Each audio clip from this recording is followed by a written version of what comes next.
అందరికీ తెలిసిన విషయమే అనుకుంటున్నాను. మార్కు సువార్త 50వ సంవత్సరంలో రాయబడింది. 51వ సంవత్సరంలో లెటర్స్ ఆఫ్ జేమ్స్, తర్వాత 51 నుంచి 53 ఈ 2 సంవత్సరాల్లో 1వ తెస్సలోనిక 2వ తెస్సలోనిక రాయబడింది. 55వ సంవత్సరంలో గలతీయులకు రాసిన పత్రిక, 57వ సంవత్సరంలో 1 and 2 ఒకటో పత్రిక 2వ పత్రిక కొరింథీయులకు రాసింది. మళ్ళీ ఈ రోమీయులకు రాయబడింది 58లో.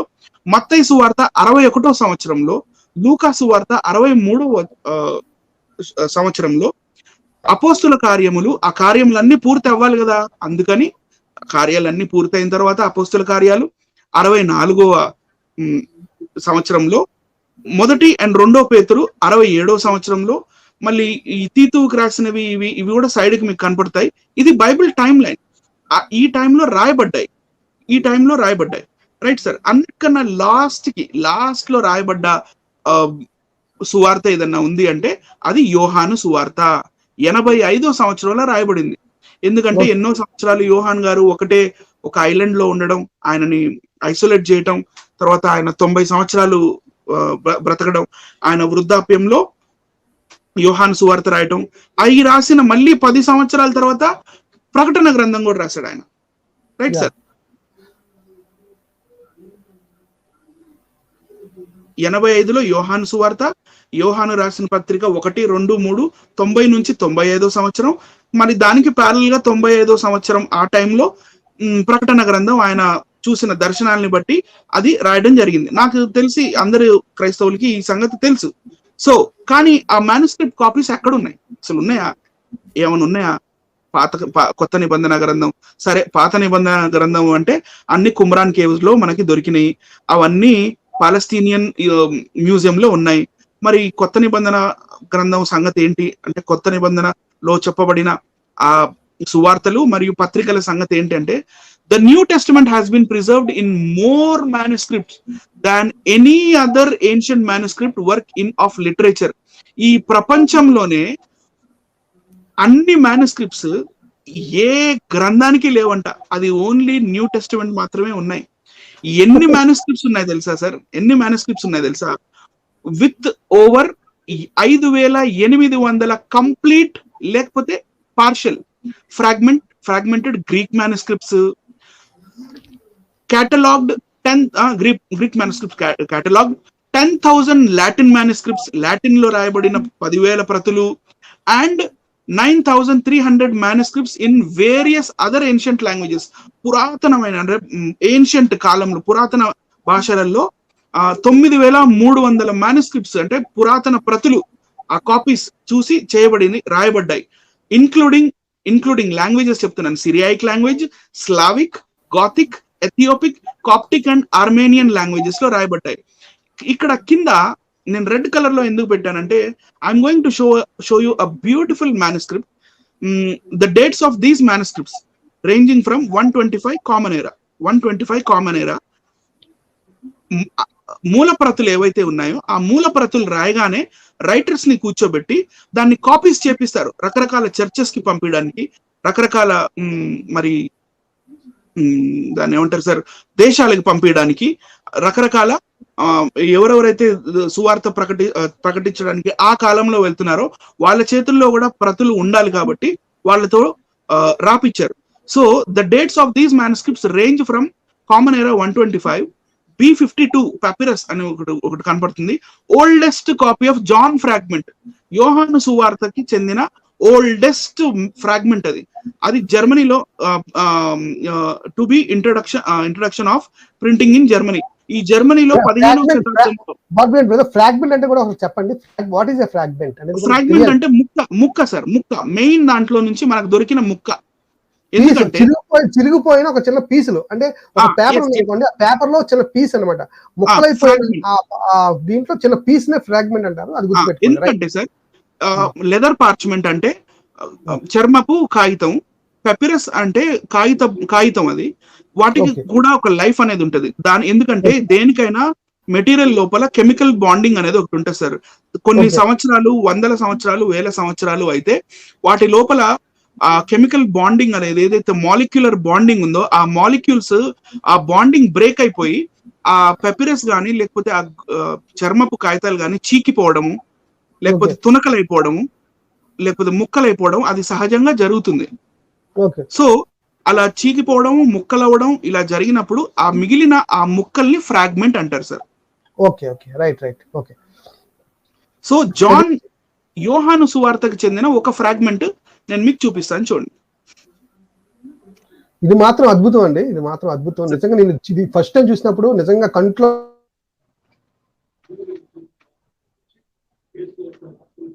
అందట్లేదు. చూడండి దయచేసి ప్రేక్షకులారు అందరూ గమనించండి. యోహాను సువార్త 18:33 వరకు, యోహాను సువార్త 18:8 వరకు ఉన్న ఈ ఫ్రాగ్మెంట్, ఈ మొక్క, ఈ పీసే బాగా భద్రం చేయబడ్డాడు దేవుడు. చూడు బాగా భద్రం చేశాడు చూడండి. ఇది వండర్ అండి, ప్రపంచానికి ఇది వండర్. అందులో ఏముంది? యోహాను సువార్త 18:31-33 వరకు, అలాగే 37-38 వరకు. చెప్పండి ప్రేక్షకులారా. అది sir it is a beautiful scene, the very beautiful scene from the life of Jesus. అది పొంతు పిలాతు దగ్గరికి వెళ్ళినప్పుడు పొంతు పిలాతు అడుగుతాడు అక్కడ, నువ్వు యూదులకు రాజువా అని అడుగుతాడు సార్. ఆయన నువ్వు అంటే అంటాడు సార్. ఎస్ నేను రాజునే, నా రాజ్యం యెహోవా సంబంధమైనది కాదు, పరలోక సంబంధమైన సాక్ష్యం చెప్పిన అందరి ముందు నేను సత్యానికి సాక్షినై వచ్చాను అంటాడు యేసుప్రభువు వారు. ఆ పీసే ఎందుకు దొరకాలి? ఆ పీసే ఎందుకు దేవుడు అంత భద్రం చేయాలి అనేది ఒకసారి ఆలోచించాలి ప్రేక్షకులారా. ఓకే, ఈ పీస్ మనకి ఈజిప్ట్ లో దొరికింది సార్. ఈ పీస్ మీరు ఫ్రంట్ వైపు చూస్తున్నారు, అలాగే వెనకాల కూడా ఫాంట్ వెనకాల కూడా రాసి ఉంది. లేదు సార్, పైన ఫోటోనే వెనకాలది కూడా రాసి ఉంది. ఎందుకంటే ఇటువైపు అటువైపు, అంటే ఇప్పుడు కాయిన్ కి హెడ్ అండ్ టైల్ ఎలా ఉంటుందో ఈ ఫ్రాగ్మెంట్ కి ఇటువైపు అటువైపు అన్నమాట. వెనకాల వైపు వచ్చేసి యోహాను సువార్త 18వ అధ్యాయము 37-38 వచనాలు సార్ అవి. వండర్ఫుల్ అండి, వండర్ఫుల్. ఆ పీస్ ఎలా భద్రం చేశారు చూపించండి. ఆ పీస్ మనకి ఇప్పుడు బ్రిటిష్ మ్యూజియం ఇన్ లండన్ లో మనకి ఇదిగోండి ఇలా అద్దంలో పెట్టి ఇటు నుంచి అటు నుంచి కనపడటానికి అద్దంతో లామినేట్ చేసి మనకి గ్లాస్ బాక్స్ లో పెట్టి మనకి ఇప్పుడు కూడా మ్యూజియంస్ లో దొరుకుతుంది, కనపడుతుంది. చూడండి, నేను రాజునే, నువ్వు రాజువా అని అడిగినప్పుడు ఎస్ నేను రాజునే అని యేసుప్రభువు ఒప్పుకున్న మాట. So this is the best example that God had preserved his word. Right sir. తర్వాత నెక్స్ట్ ఫోటో మనం చూస్తే, నెక్స్ట్ స్లైడ్ లో నేను oldest manuscript copy of gospel of Matthew, మత్తయి సువార్తలోని ఒక ఓల్డెస్ట్ పాత ప్రతిని నేను ఫోటోలో పెట్టాను చూడండి సార్.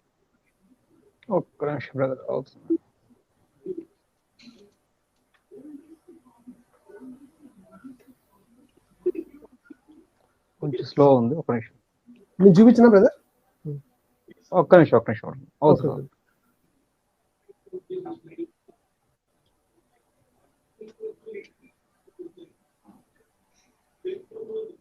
ఇదే బ్రదర్, నెక్స్ట్ బ్యాక్ పైన మనం చాలా ముందుకు వచ్చేసాం. ఓకే, పైన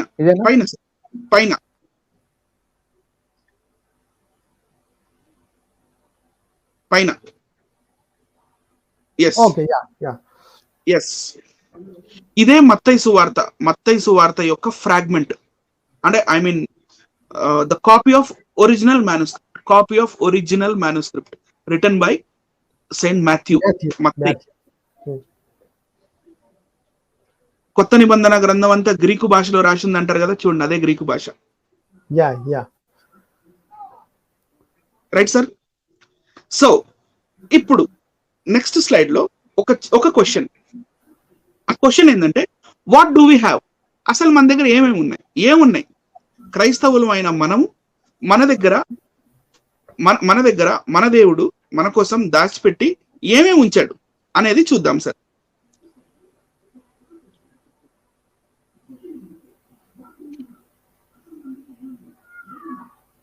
సిల్వర్ స్క్రోల్ అనేది ఈ స్క్రోల్ నేను చూపిస్తాను నెక్స్ట్ స్లైడ్ లో. సిల్వర్ స్క్రోల్ చూపిస్తాను. సిల్వర్ స్క్రోల్ అనేది పాలియో హీబ్రూ లిపిలో రాయబడింది. పాలియో హీబ్రూ, నేను జాన్ కోయ గారు ఆల్రెడీ ఇందాక చెప్పాను, నేను పాలియో హీబ్రూ గురించి ఒక లైవ్ లో మాట్లాడాము మేము, లిపి గురించి. అది ఆదిమ హెబ్రూ లిపి అది అని చెప్పి.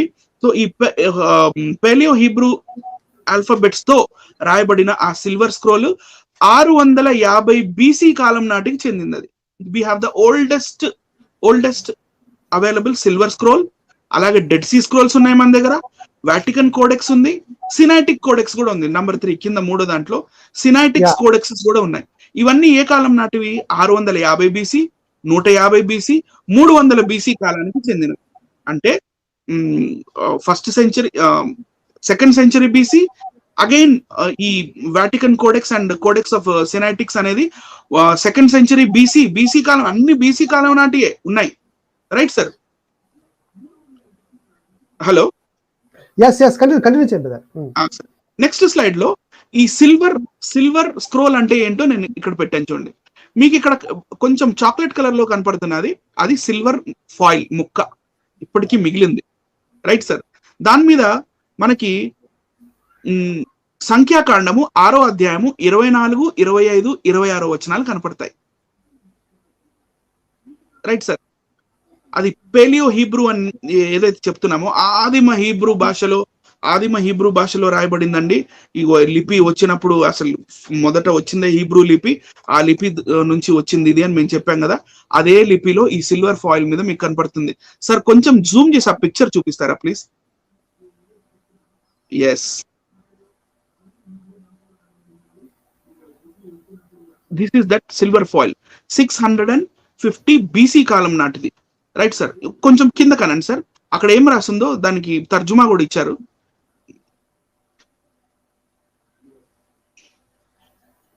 Yes sir. Yahweh bless you and guard you. Yahweh make his face shine unto you and be gracious to you. Yahweh lift up his face unto you and give to you peace అనే సంఖ్యాకాండము 6వ అధ్యాయము 24, 25, 26 వచనాలు అంత పురాతన కాలంవి మన దగ్గర ఉన్నాయి. సో సరే, ఇవన్నీ ఉన్నాయి. కొత్త నిబంధన, పాత నిబంధన మన దగ్గర ఇంటాక్ట్ గా ఉందండి. Right sir? ఒకసారి మనల్ని చూపిస్తారా? మనకి పురాతన ప్రతులు, కాపీ ఆఫ్ ఒరిజినల్ మాన్యుస్క్రిప్ట్స్, ఆదిమ భాషలో నుంచి చూసి కాపీ చేసి రాయబడ్డ ఆ పురాతన ప్రతులు 2000 సంవత్సరాలు, లేకపోతే 2100, 2300, 2400 సంవత్సరాలకు సంబంధించిన ఆ ప్రతులన్నీ మన దగ్గర ఉన్నాయి. అది మరి కొత్త నిబంధన గ్రంథంలో కూడా నేను మీకు చూపించాను. సో దీన్ని బట్టి మీరు అంటే నేను చూపించానంటే నా గ్రేట్నెస్ ఏం లేదండి, అంత దేవునికే ఘనత మహిమ, అట్లా ఏం లేదు. సో మీ అభిప్రాయం చెప్పండి సార్. నిజంగా మ్యాన్స్క్రిప్ట్స్ మరి కళ్ళకు కట్టినట్టుగా ఒరిజినల్ మ్యాన్స్క్రిప్ట్ నుండి అది పాడైపోతే ఇది ఎలా రాస్తారంటే అండి, ఒక చర్మం కొన్ని సంవత్సరాల వరకు అది ఉంటుంది సేవ్ చేసి, మళ్ళీ ఇది పాడైపోద్ది కదా, దీన్ని ఏం చేస్తారంటే మళ్ళీ దాన్ని కాపీ చేస్తారు, అగైన్ కాపీ చేస్తారు, ఇంకొక కాపీ చేస్తారు. అలా కాపీ చేయబడిన పుస్తకాలే మనం ఇంతవరకు మనం చూసాం. అంటే ఒరిజినల్ నుండి ఒరిజినల్ అన్ని ఒరిజినలే, యాక్చువల్లీ అన్ని ఒరిజినలే. అందుకే ఆ లిపీలు కూడా మనకు అనిల్ గారు చూపించారు. నిజంగా దేవుడు అనుకున్నాడు, రాయించాడు కూడా. యోబు గ్రంథంలో, అలాగే యెషయా గ్రంథం 30వ అధ్యాయము 8లో కూడా రాయించాడు. ఎప్పటికీ నిలిచిపోవటానికి నేను ఉంచుతాను అన్నాడు. అలాగే చాలా సందర్భాల్లో ఆకాశము భూమి గతించిన అన్న మాటలు గతించు అన్నాడు. అవి ఎప్పటికీ గతించవు, అవి నిలిచి ఉన్నాయి. అందుకే ఏమండి ఒక ప్రూఫ్ ఇచ్చాడు దేవుడు చెప్పండి. నోవాహు వాడు కోసం ఇచ్చాడు, ఏమండి వీటి కోసం ఇచ్చాడు, ఇంత ఇచ్చాడు. నమ్మటానికి అవకాశం ఉంది, విశ్వసించే అవకాశం ఉంది, మాకు ప్రమాణం ఉంది అని మేము ప్రశ్నిస్తున్నాం. అందుకే మాకు ప్రమాణం ఉంది, మీ ప్రమాణం ఏది అని అడుగుతున్నాం. మీ ప్రమాణం ఏదని మేము అడుగుతున్నాం.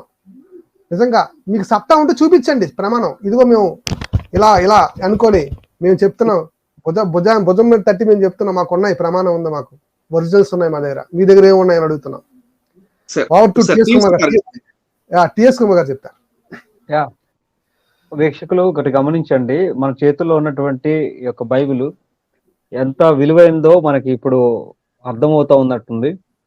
ఎంతో మంది కష్టపడి మన కొరకు మళ్ళీ కాపీ చేస్తూ యుద్ధ సమయాల్లో నాశనం అయిపోకుండా వాటిని జాగ్రత్త పరుస్తూ మరి పదిలిపరుస్తూ రాత్రిపూట కష్టపడి ఆ గుహల్లో దాచిపెడుతూ అలాగా క్రీస్తు పూర్వం 4000 సంవత్సరాల క్రితం నుండి ఇప్పటిదాకా మనల్ని దాచిపెడుతూ ఎంతో మంది నాశనం చేయాలని చూశారు ఇజ్రాయెల్ రాజ్యాన్ని. మీకు తెలుసు, శత్రువుల చేతిలో అనేక సార్లు ఇజ్రాయెల్ వాళ్ళు ఇబ్బంది పడ్డారు. వాళ్ళ రాజ్యాలు ఆక్రమించుకోవటం, యెహోవా మందిరం యొక్క వస్తువులు తీసుకుపోవటం, ఇవన్నీ జరిగినాయి. కానీ దేవుని వాక్కును మాత్రం ఎవరు కూడా నాశనం చేయలేకపోయారు. అంటే దీని వెనక దేవుని శక్తి ఉందని మనకి స్పష్టంగా కనబడతా ఉంది. కాబట్టి ఇంత పవిత్రమైన గ్రంథాన్ని ఇంత కష్టపడి మన పూర్వీకులు రక్తాన్ని చెందించి ప్రాణత్యాగం చేసి దాచిపెట్టిన గ్రంథం. ముఖ్యంగా విలియం కేవి గారు కూడా గురించి కూడా చెప్పొచ్చు. విలియం కేవి గారు కూడా మొత్తం ఒక గ్రంథాన్ని ప్రింటింగ్ చేసినప్పుడు అది మొత్తం తగలబడిపోయిన సందర్భం కూడా మనం చూస్తాం.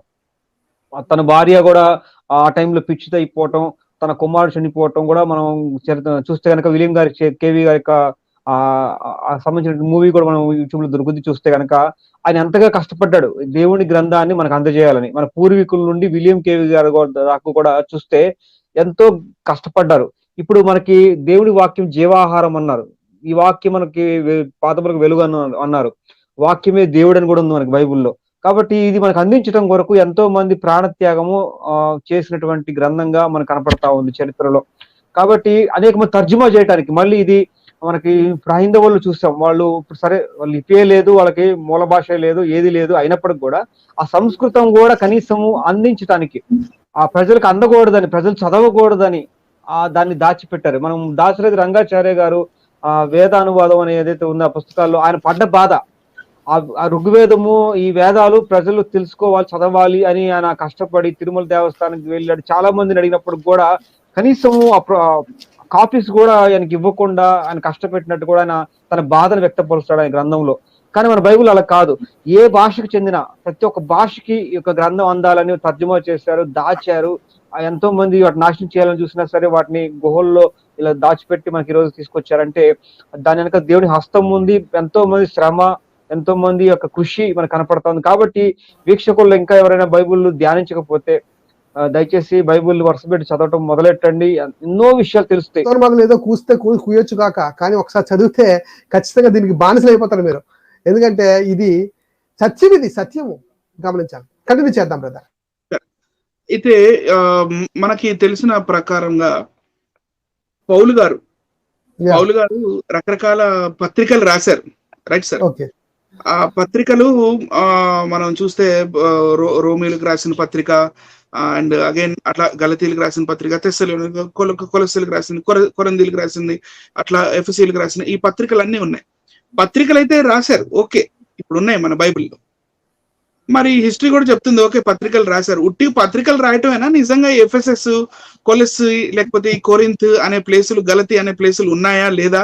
ఒకవేళ చరిత్రలో ఒకవేళ పౌలు గారు వెళ్ళి అక్కడ చర్చిని స్థాపిస్తే అవి ఎలా ఉన్నాయి, ఎక్కడ ఉన్నాయి అనేది చూద్దాం sir. Okay, right, back to PPT.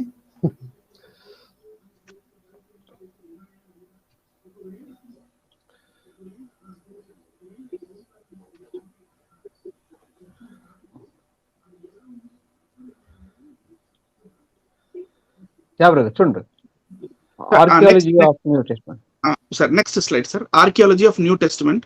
ఈ న్యూ టెస్టమెంట్ లో మనకు చెప్పబడిన ఈ సంఘాలు ఏవైతే ఉన్నాయో, లేకపోతే మన పౌలు గారు ఏ ఏ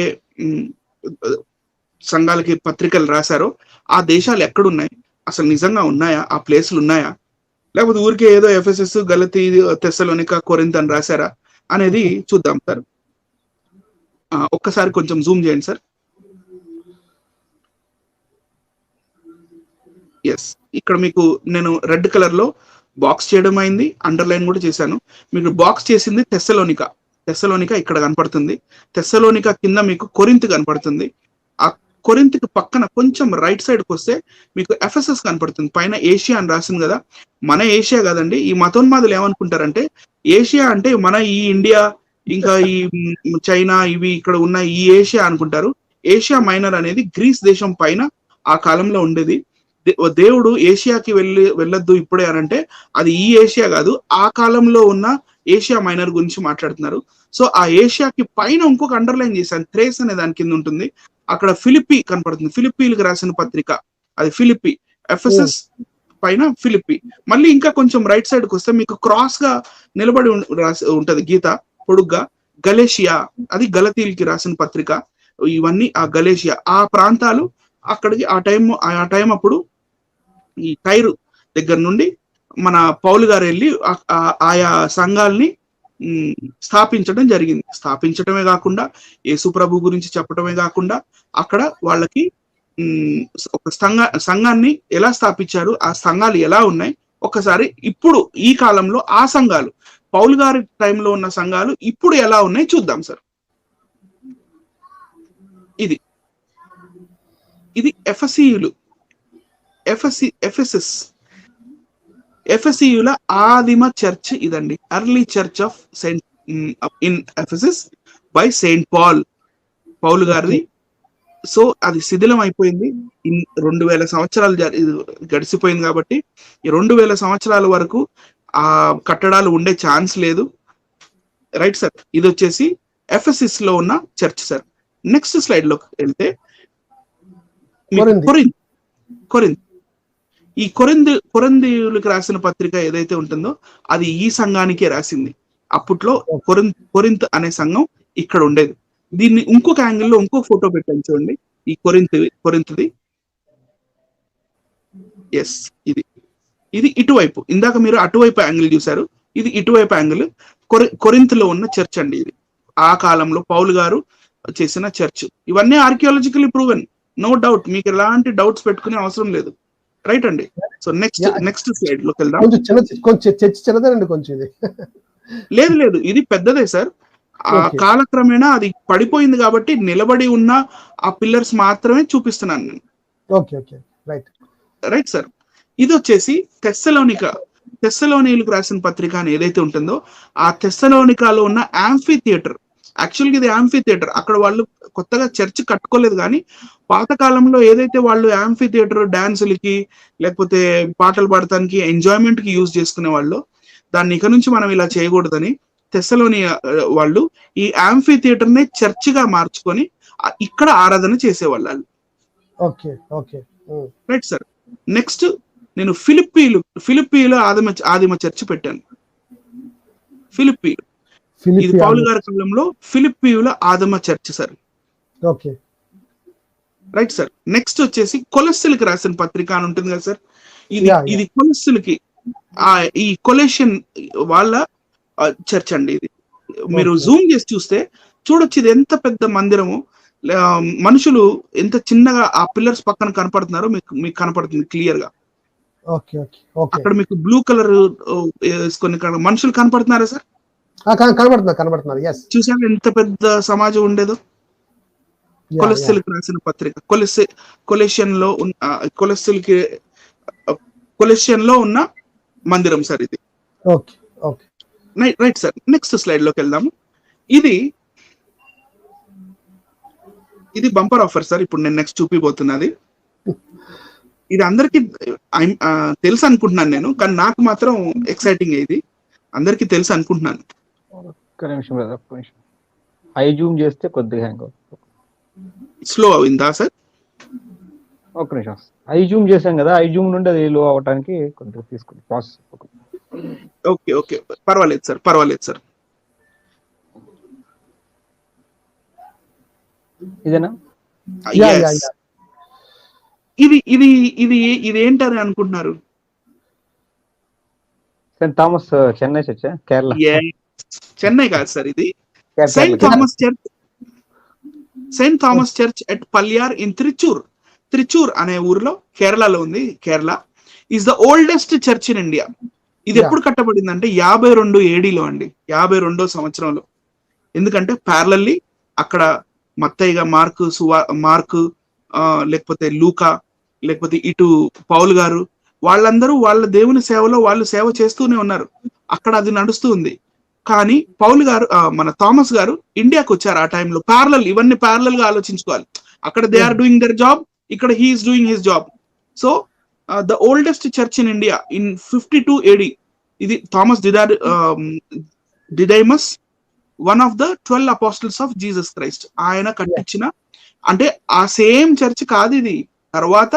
తర్వాత కాలంలో అది పడిపోతే మళ్ళీ దీన్ని రెనోవేట్ చేస్తూ మళ్ళీ కడుతూ వచ్చారు ఇది.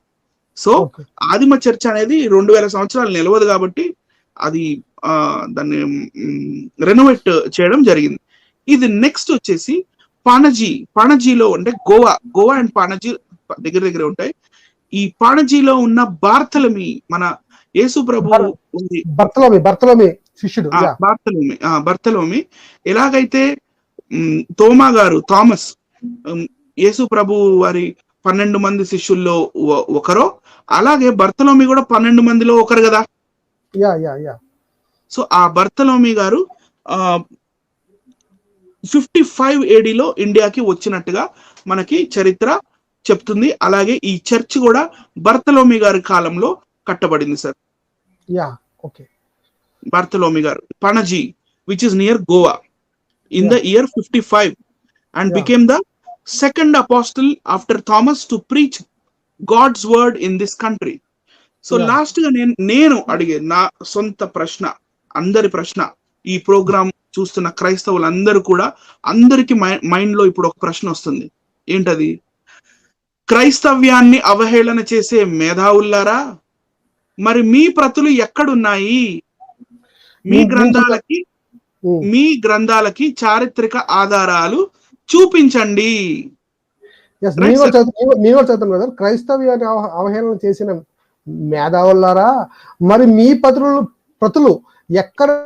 మీ గ్రంథానికి చారిత్రక ఆధారాలు చూపించండి.